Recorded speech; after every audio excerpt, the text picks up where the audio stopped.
भोरिया गांव। कच्चे घर, मिट्टी की गलियां और बीच में एक बड़ी चौपाल। गांव वाले कहते हैं शाम के बाद चौपाल के पीछे अजीब आवाजें आती हैं। रात होते ही चौपाल में सन्नाटा छा जाता है। कहते हैं पीछे वाले हिस्से से कोई आवाज आती है जिसकी वजह से सब वहां जाने से डरते हैं। भैया, दादी कहती है वहाँ कोई भूत है। भूत फूत कुछ नहीं होता चिंकी। कल रात में जाकर देखूंगा और सच्चाई पता लगाऊंगा। सच में? अकेले? नहीं, अकेले क्यों? तू भी चलेगी मेरे साथ? अरे बच्चों, तुम सोए नहीं? चलो सो जाओ।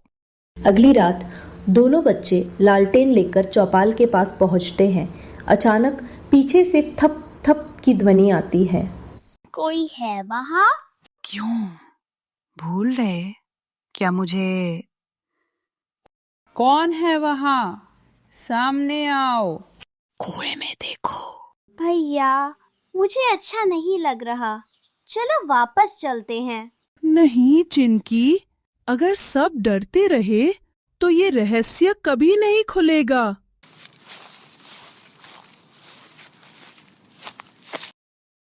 अरे, नीचे तो कुछ पड़ा है। कितनी मिट्टी जमा है यहाँ। लगता है कोई सालों से नहीं आया। ये क्या, पुराना संदूक? भोलन काका दौड़ते हुए आते हैं। बच्चों, शाम को चौपाल के पास आने से मना किया था ना? कल गोपाल की गाय भी यहाँ से नहीं लौटी थी। चलो जल्दी यहाँ से निकलो। गांव वाले इकट्ठा होते हैं। कोई कहता भूत है, कोई पुराना श्राप। दादी बस चुप रहती है, नजरें नीचे झुकाए। चलो सब अपने अपने घर चलो, रात बहुत हो गई है। दादी, हमें ये संदूक मिला है, चलो इसे खोलकर देखते हैं। अरे भैया, इसमें तो एक कड़ा और एक किताब है जिस पर रूपा लिखा है। दादी, आप क्या जानती हो इसके बारे में? वो चौपाल पहले नहीं थी बच्चों। वहाँ एक बहुत पुराना पीपल का पेड़ था। रूपा हर दिन उसके नीचे गांव वालों को इकट्ठा करती, सबके झगड़े सुलझाती और जरूरतमंदों की मदद करती थी। तब मैं बहुत छोटी थी। चौपाल के कोने में एक दान पात्र रखा था जिसमें गांव वाले जरूरतमंदों के लिए पैसे डालते थे। उसका ध्यान रूपा ही रखती थी। पर एक दिन दान का पात्र अचानक गायब हो गया। कुछ साल पहले। दान का थैला कहाँ गया? कल सारा सामान यहीं रखा था। मैंने रूपा को देर रात यहीं देखा था मुखिया जी। नहीं, मैंने कुछ नहीं लिया। मैं तो बस बरगद के आसपास साफ सफाई करने आई थी। बस, सबूत हमारे पास नहीं है, लेकिन शक तो है। अब से तू यहाँ नहीं आएगी। तुम सब मुझ पर भरोसा क्यों नहीं कर रहे हो? मैं यहाँ से जा रही हूँ।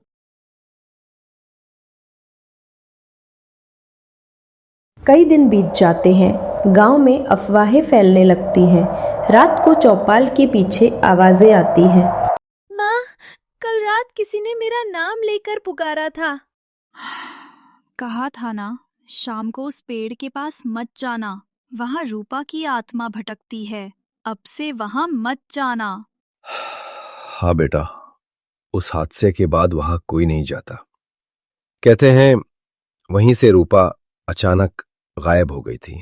बस बच्चों, यही कहानी है रूपा की। हाँ बेटा। फिर गांव के मुखिया और श्यामलाल ने मिलकर वहां चौपाल बनवा दी, सीमेंट की फट्टियां डलवाईं।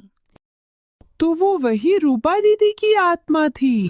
शायद उसकी कोई मनोकामना अधूरी रह गई होगी। चलो बच्चों, अब सो जाओ। अगली सुबह रामू और चिंकी फिर चौपाल जाते हैं। वे कड़ा और किताब लेकर कुएं के पास रखते हैं, दीपक जलाते हैं।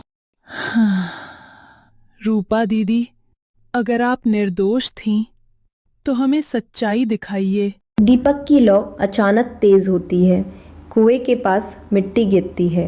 रामू नीचे देखता है। भैया, ये तो वही दान का थैला है ना, जो सालों पहले गायब हुआ था। इसमें तो कागज है। कुछ लिखा है क्या? हाँ चिंकी, और देख, इस पर तो मुखिया का नाम लिखा है। मतलब चोरी उसी ने की थी। भैया, ये तो वही पैसे हैं। तभी वहां दादी गांव वालों को साथ लेकर आ जाती है। चिंकी और रामू सबको वो थैला दिखाते हैं। बच्चों, तुम दोनों यहाँ फिर से आ गए। मना किया था ना। देखो दादी, रूपा दीदी ने हमें क्या दिया। वो यहाँ आई थी। देखो, असली चोर रूपा दीदी नहीं, मुखिया था। गांव वाले हैरान। मुखिया के बेटे का सिर झुक जाता है। मैं मानता हूं कि बाबा ने गलती की, लेकिन अब बहुत देर हो चुकी है।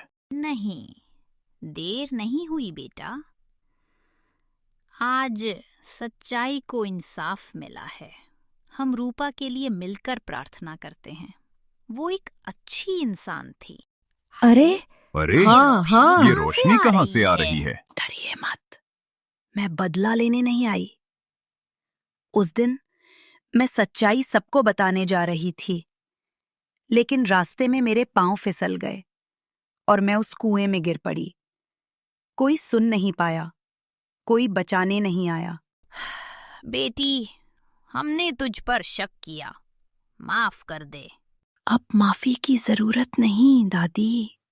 अब मेरे ऊपर से इल्जाम हट गया है। अब मैं जा सकती हूँ शांति से।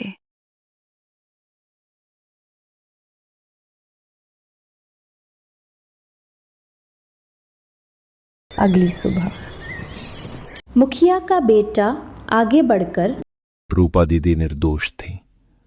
उनकी याद में इस चौपाल का नाम रूपा चौपाल रखा जाएगा।